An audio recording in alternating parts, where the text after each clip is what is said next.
This is Risky Women Radio, a show that connects, celebrates and champions women in risk, regulation and compliance. We're here to share the insights on the biggest issues in our industry and hear inspiring journeys from our global members. Sign up to our newsletter at riskywomen.org. I'm Kimberly Cole, your Chief Risky Woman. So welcome. We're here for the Risky Women podcast, broadcasting live from Illinois. And I'm here today with Sarah Olthoff. She's from Discover and she is the Chief Business Risk Officer at Discover. So welcome, Sarah. Thank you. Very happy to be here. Yeah, thanks for joining us. So I want to talk a little bit about Sarah and her career. I know that she had a long history at Cap One, over 20 years of experience there, which is phenomenal. Lots of risk and compliance roles at Cap One. And then joined Discover, I think during the pandemic, if I'm not mistaken. Right. Yeah. So big move over to Discover, and notice that you were promoted last year to a senior vice president role at Discover. Yes, so I was. Yeah, can you tell us a little bit about your career path and journey and what brought you over to Discover? Yeah, sure. So as you mentioned, I was at Capital One for a little over 20 years and started there when it was a pretty small kind of startup organization. Thought I'd be there for a couple of years and learn some stuff and then, go on to something else. And just ended up having a wonderful ride with a company that was growing and changing. And it felt like while I was at the same organization, I worked for a number of different companies through that, given how much they evolved as an organization over those years. Sure. And as you said, did a number of different roles, a lot in the risk and compliance space, and kind of found myself at one point feeling like it was time to try something else, to give myself some additional challenges and to stretch muscles that hadn't been stretched in a while. Yeah. And so had a great opportunity to come over to Discover into the third line of defense, into internal audit, which I had not done before. That's great. So it was I had started my risk career in the first line, had spent a lot of time in the second line, and then had a chance to come here and do some third line work. Which was an amazing experience and just really came to appreciate the value and the position that internal audit plays in an organization in a much deeper way than I had before. And then late last year, had an opportunity to move kind of back into second line, first line related work with this role, which is brand new. So it's a brand new role for me. It's a brand new role for the company to develop consistent frameworks for how we as a company manage risk in the first line. So our business risk offices, sometimes called the 1.5s, the 1.9s in the line defense framework. And we've had that framework for a while, but just not kind of developed de novo in each organization. And so had a chance to come over and bring those groups together in a more consistent and defined way. And it's proving to be a very fun journey. That's fantastic. A couple months in. Yeah, no, that's great. And I'm sure now experiencing all three lines, you have a preference. You love the first line. You wanted to get back to that space. Is that? Yeah. I think I'm a problem solver by nature. And so being able to be a little bit closer to the action, be kind of in the mix of actually solving the problems, finding the solutions and implementing it. Versus finding the problems in the third line. Right, yeah. Right. Yeah. Which is super valuable. Yes. But because of the nature of the independence, right, in third line, it limits the ability to be actually kind of on the ground firefighting on issues. And so I kind of missed being in the mix of stuff. And so it was a great opportunity to get a little bit closer back to the business. Understood. In researching your history and your career, I noticed you're also very passionate about DEI. Yes. And, I'm just curious about the culture at Discover. And, what compels you? Like, what are there aspects of the culture that really drew you here and that you really admire about the culture here? Yeah, for sure. When I thought about potentially leaving Capital One, I had a very few companies that I thought about leaving for, and culture was a huge piece of me thinking about where I would go.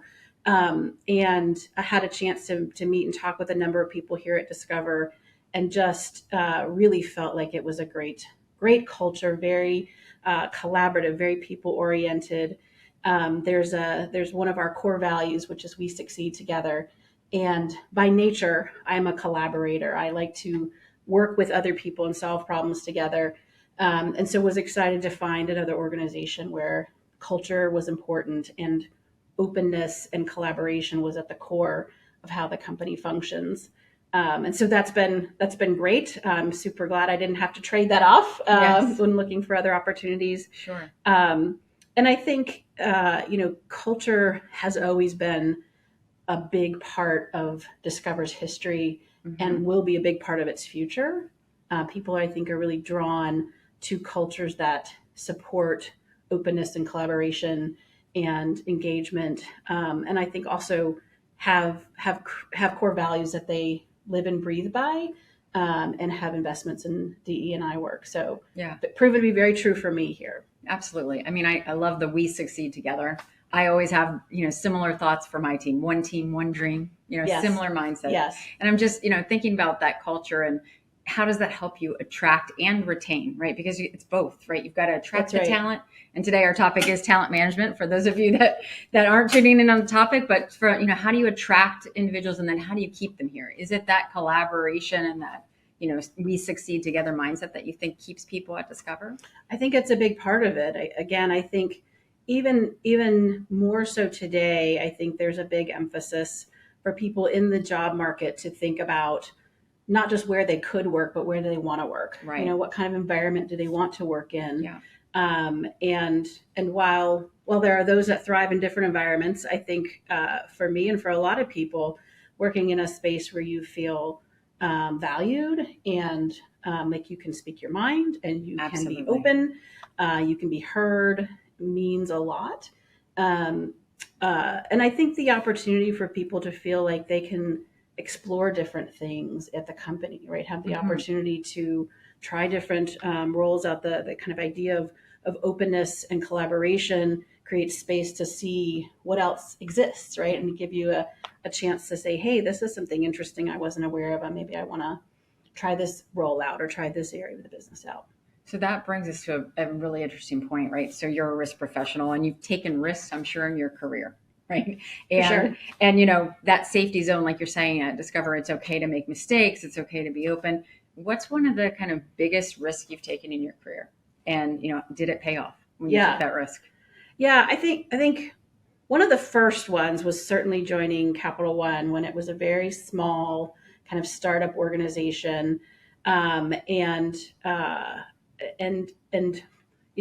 don't know that anybody at that point envisioned, where that company would go, but taking a risk on a small kind of startup, I think is a brave thing for people to do. And I'm excited when people do it, even if in the end, right, that startup doesn't make it or doesn't end up becoming everything they thought it would be. It's just a great experience. You wear so many hats and you get to try so many different things because it's small. It's you, right?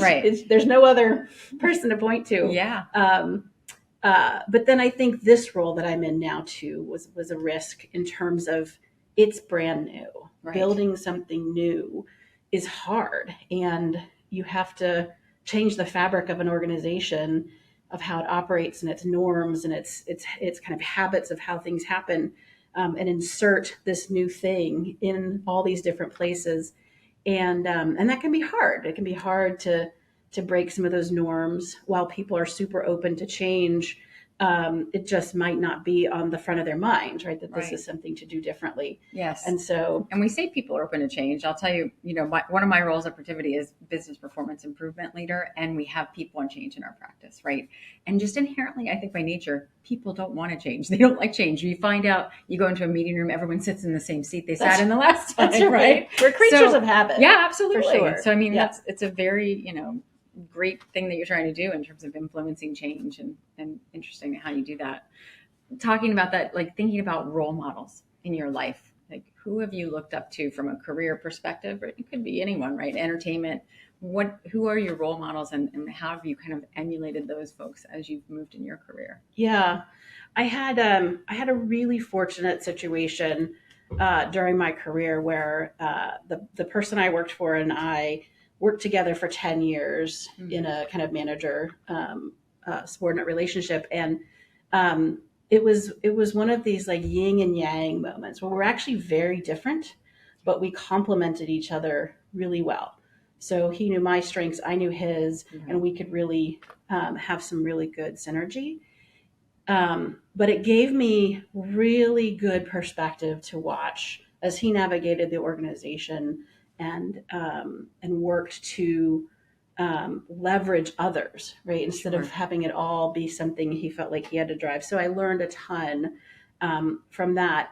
But I honestly, I'm a huge observer of people and of dynamics. And I think that allows me to have almost everybody in some ways be role models, right? I'm always looking for what do I really like about how this person's interacting or working or leading, or what don't I like, right? But I can look for lots of folks who throughout my career point to and like, oh, I picked this up from that person, or I picked this up from that person. And I think sometimes we think there's going to be the one iconic, Right. I'm going to have this, Influencer. right? Yes. Yeah. But I have certainly found throughout my career that it's a much broader pantheon of people, and I kind of look across and go, I've really gained something from almost everybody I've either worked for or worked with a lot. That's great. Yeah, no, I think about that traits in people, right? So what is Yeah. it you admire about lots of different individuals we work with? One of the traits that I think is being stressed today in a lot of our education with our younger people is resilience, right? For sure. So how do you, fight and really have that character trait in what you're trying to do? So just thinking about resiliency, how is that affecting the work that you do at Discover? Do you find people are very resilient here? Do you have tips for building a resilient culture? Those that continue to fight and go for the good. Yeah. I think challenge certainly builds resilience, right? So the more you're challenged, the more you come through them, the more resilient you are. I think for many organizations, Discover being no different, the last couple of years have challenged us, right? Yes, and have the really, pandemic have really put that emphasis on how resilient are you and how resilient is your workforce. And I think Discover's done a lot to enable people to traverse the last couple of years with a lot of support and a lot of encouragement and a lot of engagement. Sure. So they feel like they can be resilient through those challenges. Yes. But that's just one vector of challenge we face, right? And certainly in financial services, there's constant pressures around the company evolving and regulatory expectations and where the industry is going. And so I think you have no choice except to be resilient if you want to be successful in these spaces. I think what really helps from a Discover perspective is a kind of going back to some of our core values and how the culture of the company supports that, right? Having people feel like they don't just have to suffer in silence, right? You can bring your concerns to the table. You can be heard. There are tools and resources available that the company provides if you are struggling with something or if you do need help in a particular aspect, that you can feel supported and you don't just have to find your way through it and muddle through it. Yeah. So I do think that it's the different aspects of the company's culture support that resiliency. Yes. And again, the more challenges you go through, the more you kind of figure out how to be resilient. Yeah. And I think, that has evolved. I don't know, you and I think started our careers similarly at the same time. And just, I know when we started, that didn't exist, right? There weren't those support groups. It was just do your job, right? That's right. It is a different culture. And, that's right. The pandemic brought extreme challenges to all of us. And, Yes. I know companies are struggling today with the whole hybrid in office. How does that work? Right. And, what is the culture like at Discover around that hybrid in office? I'm here today at Discover. There's lots of folks here. I was here yesterday, even more people it seemed. But, what's happening at Discover with hybrid versus in office, and how do you manage that with your team? Yeah, as you said, it's a journey for all companies now coming out of the pandemic and figuring that out. Yeah. Discover's always been a place that emphasizes flexibility and providing opportunities for people to balance their personal needs with the company's needs. And while that has evolved over the last couple of years, it's not gone away, right? And so I think I always work with my team to go back to, at our core, we want to be flexible and we want to provide the opportunity to meet personal needs and business needs and have that balance. So we do have a number of programs. So our customer care agents have the option to work 100% remote. Oh. Our headquarters offices, we have flexibility to not work in the office for 2 days, but we also have programs that you can have flexible work arrangements, so condensed schedules or early starts or late starts, or variation in your scheduled days, so that people can find that balance. I do think we're still early in my view of coming out of all of this, right? I think we've, in some ways, are just on like step 2 of 20 probably of figuring out the new normal after the pandemic. And so it's still going to be iterative and a journey, I think. But I think Discover's recognize that we need to retain that flexibility. We need to keep people's perspectives and balance in check, but also recognize that we're not going to have all the answers on day one, right? So we need to remain open and continue to look for ways to evolve. And I think it's great. It's not a one size fits all. Everybody must be here Tuesday, Wednesday, Thursday, right? It seems like there's lots of flexibility here with the workforce, which is fantastic. That's right. It's a hot job market still, right? Which is surprising. And we all thought that may change with all of the rate hikes and everything that's been going on with the Fed, but it seems the job market is persisting, which is probably why we've got the next rate hike. But, as you look at hiring, right? And I'm sure you guys are always out there looking for new talent. What types of skills are you looking for your organization, right? And what types of people do you hire? What do people need to come to Discover with if they want to be part of your organization? Yeah, I think first and foremost, the ability to be adaptable, I think, is a huge piece, and that's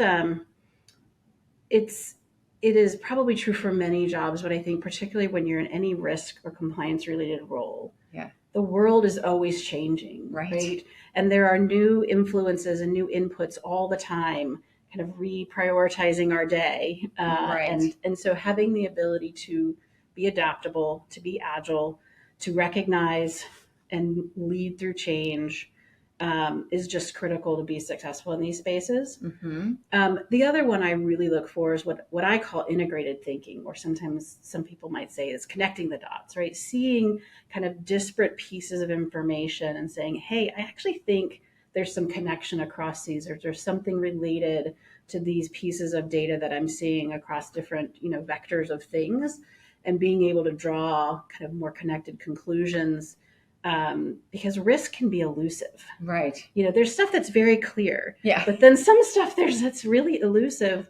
And we're in the risk space. We don't like surprises, but they happen. True. They happen, and so I think the best talent I have seen in the risk space are those who have an innate ability to connect dots and to think in this integrated way of starting to see, right, that fuzzy thing on the horizon of like, hey, I smell smoke somewhere, right? And starting to dig it out and come up with insights that can actually help the company to make different decisions. Yeah. So that brings me to an interesting question about kind of working in teams versus working as individuals. So are you looking for individuals that connect dots, or are you putting together kind of diverse teams that collectively connect those dots? Because I know in my line of work in consulting, obviously, we're always going for diverse teams because I'm one type of a person, right? There's so many different types of people that bring so many different perspectives that when you're looking at solving client challenges, we leverage all of those different perspectives to bring the right solution.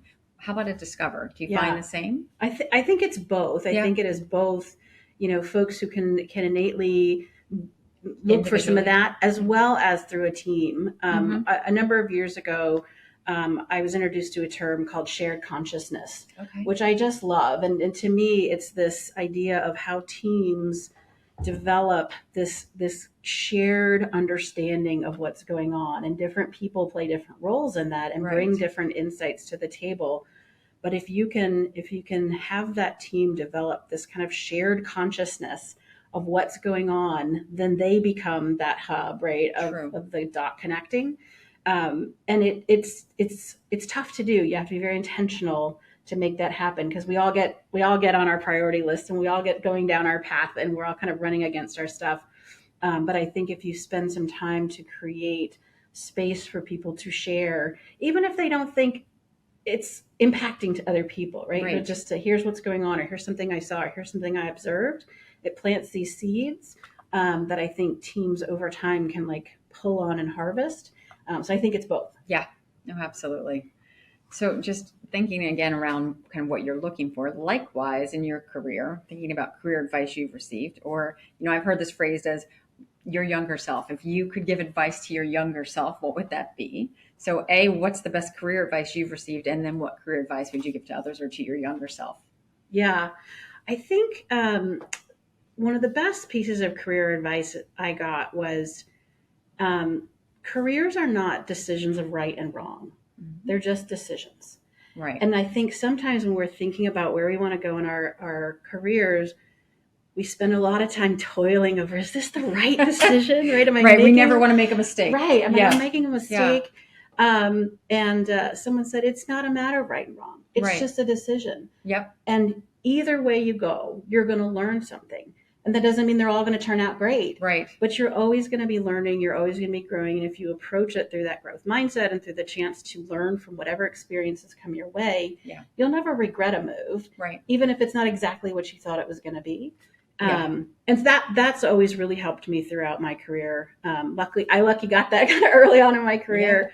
I couldn't agree with you more, I have to say. When I was a little girl, I used to love to read the Choose Your Own Adventure books. Oh, yeah. You know, it's like, okay, read this. And if you want to do this, pick page 11. If you want to do this, page 54. And I would go back and try to say, well, what if I had done 54? What if I had done 11? And your career's somewhat like that, right? Yeah, where you say, okay, what if I go from Cap 1 to Discover? Is that the right move? And there's no right or wrong. And there's just different outcomes. And you learn all along the way. Yeah. So, no, that's absolutely true. Yeah. So, and I think if, the other thing I would go back and tell myself, I think I kind of realized it midway through my career was, don't define yourself by a job title or like by a role. Yeah. Define yourself by what your skills are, what you're good at and what you enjoy doing. Mm-hmm. So if you enjoy, data analytics or really strategic thinking or problem solving, define yourself by those things. Right. Because then you'll open up a much wider vector to what you could do than if you just think, oh, I'm a compliance advisor, right? That's what I do. Right. But if you take it down to what are the skills that I'm good at within that, what do I really enjoy doing that I could get better at? I think it really opens up more opportunities. I love that. I'm sure you mentor a lot of younger women and men in the workforce. And I always tell people, do what you love, because you're going to spend most of your waking hours in that job. Yeah. And if you're not doing what you love and you're not passionate about it, where do you find your happiness? Yeah, so, absolutely true. Yeah. This episode is brought to you by Protiviti. Protiviti is a global consulting firm with deep expertise in transformation, risk management, and compliance. Partner with Protiviti and face the future with confidence. So I'm going to take a different turn now in terms of our annual risk survey. So one of the things we want to talk about is kind of Protiviti does this annual top risk survey. And for 2023, the second highest risk was, and I'm going to read this so I get it right, adoption of digital technologies requiring new skills that are in short supply, would potentially say, I've got to upskill my current workforce. And how do I do that, right? And what are the challenges associated with upskilling? Have you found that in your space? And, are digital technologies making a big difference? AI is all over the radio. Yeah. How are we going to leverage AI? I know audit's thinking about that. All of the different organizations are thinking about that. So how do you address that? And how do you upskill your employees, or what are the challenges that you might face doing that? Yeah, I think like many things, it's a blend of things, right? So there's not one silver bullet solution, right, that gives you the answer to that. The digital revolution has certainly changed things, right, on so many dimensions. Yes. And again, I think we're probably at the early end of that, right? You think about where AI is going. You think about things that are going to be on our horizon that we can't even conceptualize now, but are actually probably going to be here in 10, 15 years. Right. I couldn't conceptualize this iPhone. That's right. right? The world in our I didn't have a mobile phone in college, and now the kids can't live without them. So right. I know. Yeah.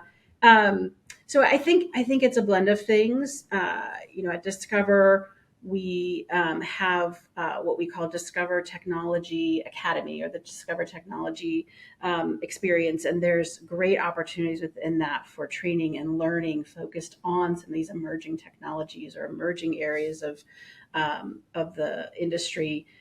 So a lot of investment to create that for our existing employees. There's also a program we started with kind of new out of college folks in the data space through what we call our ARC program, where they are able to come in and spend some time rotating through different areas of the company through the lens of data and how they're thinking about data in those areas, and really explore how to think about them differently. They bring really interesting perspective, but then they also get a chance to learn different areas of the company and understand other areas they might be interested in after they come out of rotation, right? Spending some time in. Yeah, no, those are great programs. And, it's, you either have to hire new skills or you're going to take your current, and maybe a combination of both, your current employees and upskill them. So that's great that Discover has those programs they can offer folks to kind of, I know myself, I've changed kind of direction of career path as you have, first line, second line, third line, and, taking a big risk and jumping over. So that's always great. Yeah. As I think about the talent market and how has it changed over time, right? So, from your perspective, as you think about, obviously we're upskilling, but the talent market today and the new hiring, what's that like from your side? Like, how has it changed from 20 years ago, 10 years ago? Do you see differences? Yeah, I do think there is a lot of emphasis on technology, and it's both from the lens of what people in the talent market bring, as well as what they expect in terms of the organization's commitment to it and with the technology they want to have available to them as they're here. And I think there's a lot of investment Discover's doing in helping to make sure that we have an environment and a workplace where people get to experience some of these new technologies. A lot of discussion lately, as you said, around like generative AI. Yes. So we have a council that's established to help think through where in the organization would this be a valuable tool. And if people have ideas, they can come and talk with the council and explore it. Yeah. So I think it creates that space for some of these new things to be available. And you don't have to be a technologist anymore. You don't. I had an undergraduate degree in systems, but I learned to program in COBOL. Yeah. Today, you don't have to be a COBOL programmer to kind of take advantage of the technology. That's right. Yeah. I think the other thing that's a pretty significant shift in the talent market, if I think about kind of when I was younger in my career, is I think there is an expectation for companies to be values based and to have an emphasis on their communities and their DE&I programs. And I think the younger generations expect that more than we did kind of when I was coming out of college and school. And I think I agree. Again, it's been a strength for Discover, and I think continues to be a strength of being a very values-based company, having a real commitment to our communities, being very demonstrable about that, right? And making sure people understand that is core to who we are. And I think that helps us in the market because people want to work in an organization that they can feel proud of. I agree. And I think the younger generation seems to be more founded on giving back, right? And they're involved in the community and their passions and kind of what they like. So that's fantastic. Yeah. Discover has that. I want to try to think about our last serious question for today, which is around kind of retention and succession. So, a lot of companies are struggling with the market because we've got people that are retiring. The market's hot. How do you develop these succession plans and, plan for that? How do you retain the employees you want to retain? So just your view on kind of the overall retention and succession at Discover, and what do you do to try to manage that? Yeah, I do think it is a challenge. And, I think it's important for people to explore in life, right? And that sometimes means exploring outside of your current organization. Yeah. I don't see turnover per se as a bad thing, because it also means we have the opportunity to bring in other great talent from other organizations, right? So I do think that movement in the market can bring a lot of freshness and a lot of goodness. But it is hard sometimes, right? Especially if there's really, really great talent that is, potentially leaving or leaves. I think the commitment to just continuing to create space for people to grow and develop is super important. I have a lot of open conversations with the folks on my team. What's important to you? What are you looking for in your next opportunity? Is it, I want to learn something totally different, or I want to play to my strengths in this space, or I'm feeling unchallenged and I need something that's really going to break me out of my mold. And I think it's a place where that open, if you can get people to that openness, right, where they really share, here's what I really am either worried about or want to do or feel like is important, then you can become an advocate and champion for them, whatever that may be. And hopefully it's, hey, I'm going to find you this next opportunity in the company. Right? That's ideally what we'd like to have happen. Right. But it doesn't always. And I think, I'm sure this is true for you, right? Like a pretty broad network across different organizations and different communities. And so, I never want to say we can't have people leave, because that means I can't pull people from other organizations who I'd really love to have here. So, that's how I think about it. Yeah, that's fantastic. All right, we're going to go for the quick speed round. Okay. The fun part of this podcast. Okay. So we've got 4 quick questions. So in one word, what do you see as your top priority for the year ahead? Oh, continuing the build. This is a year of build, so it's getting the foundational pieces for my new function, a new role in place, and just continuing the build. Okay. What did you want to be when you grew up? So originally, I really thought I was going to be a Broadway star. I thought I was going to be on stage singing and dancing, because I did a lot of I did a lot of theater and loved it. But I realized I wasn't actually that good at it, so I was probably not going to be on Broadway. Yeah. And then for a long time, I really wanted to be a Supreme Court justice. That was like my path for a good way through college and stuff. I was pretty sure I was going to go to law school and really try and work towards that. And then reality set in when there's there's only 9 of those, and there's 100 million people winning the Mega Millions right now. Yeah. I was like, that's probably not super likely. So so had the opportunity to get into banking and don't regret it. Awesome. What's your favorite podcast or your favorite book?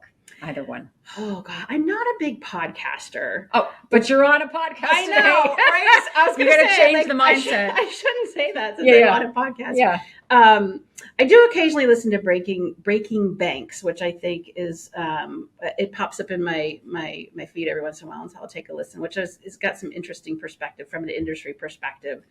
But I'm a huge reader, so to find a favorite book would be really hard. I love to read, and there is a book though that has a funny name. It's called How to Wash a Chicken, and it's a book that Roger Hochschild, our CEO, mentioned recently, that it's about presentations and how to think about giving presentations. And he didn't write it, but it's a book he found to be really interesting to think about presentations. And I recommend it a lot to people. If something you're thinking about is how do I become better at presenting, putting together presentations, plus it's got kind of a fun, funky name. So yes, always great. All right, last question of the day that we're going to wrap with is probably important to a lot of our listeners that want to understand what you think. What advice would you give to women who are pursuing careers today in risk and compliance? Do it. Do it now. Do it. We need you. We need you. I think there's so much that women excel at that is great in the risk and compliance spaces, of being natural problem solvers, being able to juggle so many different things at the same time. Not that men can't do it, but yes. But I think it really is a great space for women.